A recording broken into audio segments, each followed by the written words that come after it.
திருக்குறள் 104 உழவு. உலகில் பல தொழில்கள் மக்கள் செய்தாலும் மக்கள் அனைவரும் உழவுத் தொழிலின் பின் நிற்கிறார்கள். அதனால் உழவுத் தொழிலே சிறந்தது. மக்கள் அனைவரையும் தாங்குவதால் உழவு செய்கின்றவர் அனைவரும் உலகத்து மக்கள் அனைவருக்கும் அச்சாணி போன்றவர். உழவுத் தொழில் செய்து உண்டு வாழ்கின்றவரே உரிமையோடு வாழ்கின்றவர். மற்றவர் எல்லோரும் பிறரை தொழுது உண்டு பின் செல்கின்றவரே.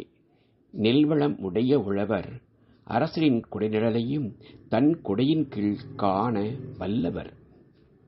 உழவுத் தொழில் செய்து உண்ணும் உழவர் பிறரிடம் சென்று உணவுக்காக கையேந்த மாட்டார். தம்மிடம் கையேந்தியவர்க்கு ஒழிக்காமல் உணவு கொடுப்பார். உழவர்கள் தொழில் செய்யாமல் இருந்தார்கள் என்றால் முற்றும் துறந்த துறவிகளுக்கும் வாழ்வு இல்லை.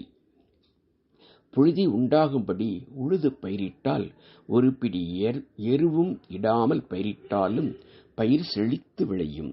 புழுதி உண்டாகும்படி உழுது போதுமான எருவும் இட்டு போதுமான நீரும் பாய்ச்சி களையும் நீக்கினாலும் பயிரை காவல் காத்தல் மிகவும் நல்லது.